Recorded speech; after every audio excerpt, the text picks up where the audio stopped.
Okay, this is a short video about the two brains. The two brains. We have our brain that we all know here, and then we have our gut brain. Our guts have a brain as well, and that's why we say gut feeling and what's your gut telling you, right? So it's not all about our brain. First, in my opinion, this is how I know of it. This is just all this is from. This is what I'm speaking of right now is not from what I'm going to speak about now. It's not from any research that I've done. This is all from the feelings that I get from when I eat certain foods and when I go out in the world and perform and when I am home or in the office doing some work. I get really, really sleepy when I eat these foods: refined sugar, gluten, dairy. I get really tired. Now, these foods tell my gut, well, this is what happens. These foods go to my gut when I eat them, and they pretty much just stay here, and my body is digesting it, and it takes a long time to digest. All right.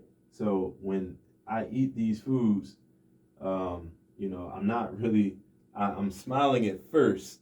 And then once about an hour hits or an hour and a half or so, my body is like, damn, what the hell did you put in me? We're going to stay down here and we're not even going to, like, all of my energy is coming to my digestive system, right? And when all the energy is in my digestive system, it's not going up to my brain that we all know, right?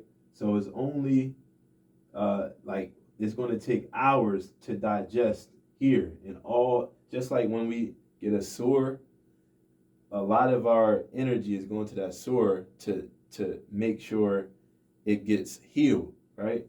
So it's this is how I see it. The same way when we put a lot of food in our belly, and well, it could be a little bit of food, it could be a little bit of refined sugar, a little bit of gluten, a little bit of dairy.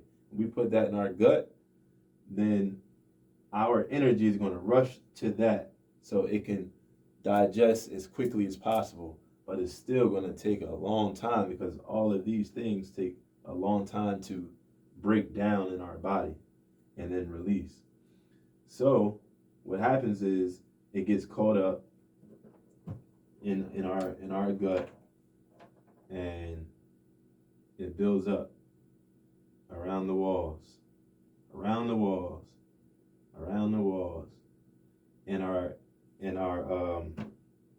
digestive system is attacking it, but it's probably, I would look at it like a bunch of ants eating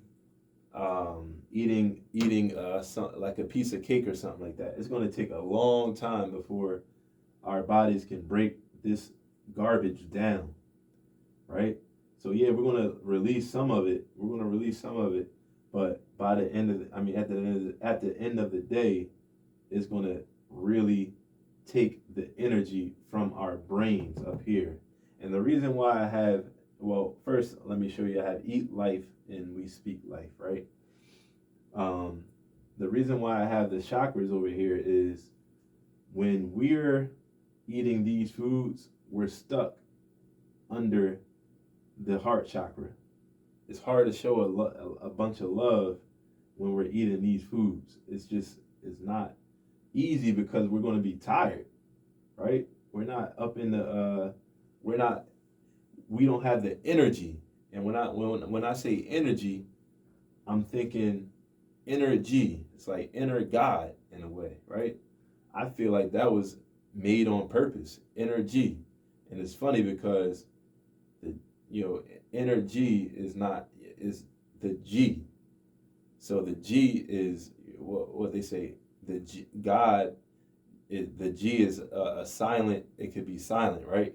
God doesn't speak to you uh, with volume. He speaks to you in silence. So that energy is not there when we're eating these type of foods. However, when we eat a lot of fruits and vegetables and water, we're going to be more higher vibration, because these foods come with a vibration. They have XY chromosomes. These are coming from the ground, coming from the soil, coming from dirt, like how we come from darkness into light, just like how these foods come. So XY chromosomes, just like we have, right? We have chromosomes. So these are cellular foods that can communicate with our cells. So boom, we're eating these type of foods a lot lighter. They carry water. They carry the moisture. They don't get in our bodies and take the moisture away. They're giving us higher vibration. So when we eat the life and we speak the life into this is love. We're going to start at the heart, and then we speak the life at the throat. Then we can actually see. We got the energy, the inner God, energy. We can see farther than what the eyes can see. I say this is the first eye because I believe this came before these two, in my opinion. And then we have the crown. So we can, when we're eating the right type of foods, and I didn't put herbs in there too, but when we're putting the right type of foods in our bodies, we are at a higher vibration. We're not down. Our energy is not in these in these chakras. Now, don't get me wrong; these are all important. But when we're here, we're at our highest vibration, and we use all the chakras. But when we're stuck down here, we're not using the rest of the 4 chakras. We're only using the bottom 3.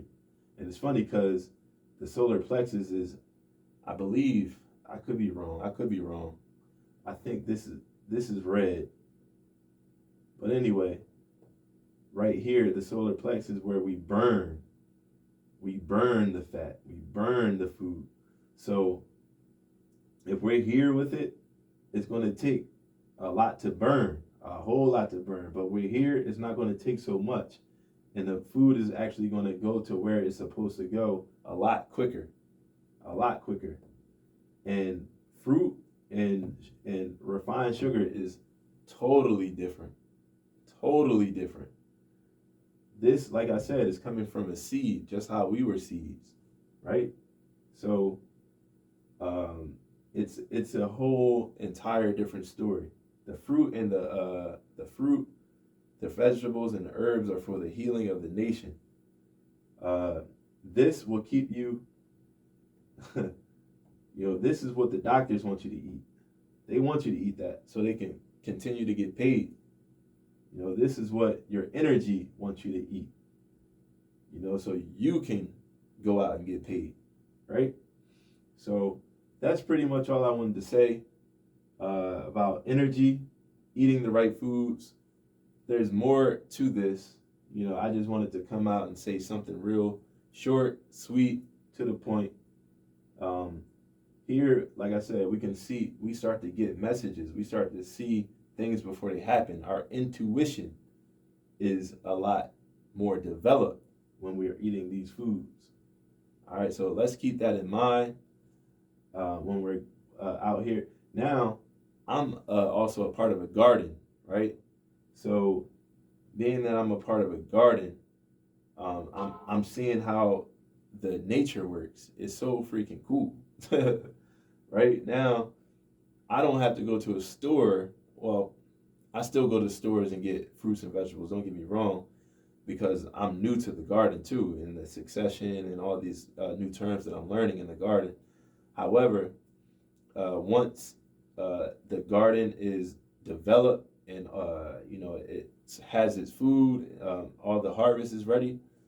Like right now, I'm eating strawberries every day because strawberries are popping up every day, and they just keep generating more strawberries every day. But once it's all developed, and we can get the lettuce and the rutabagas and the turnips and the cucumbers and all the above, then we're actually eating from where the food is not traveling. Like usually if we go to a store, the food is traveling from Mexico, the food is traveling from California all the way to Jersey. So that's a lot of headache. And now these foods we're talking about eat life. These foods are living. So they're traveling, and they say if you talk to your plants, if you talk to your plants as they grow, and you speak love into them, they're gonna breathe love back into you. So imagine mass production, and these fruits and vegetables are traveling from miles and eons away. Who knows how they're being handled? That's not a whole bunch of love, However, it's a whole lot more love than what these will give you. These refined sugars and the gluten and the dairy and so forth and so forth. So that's all I wanted to say today. Love you guys. Have a great day. Misuli.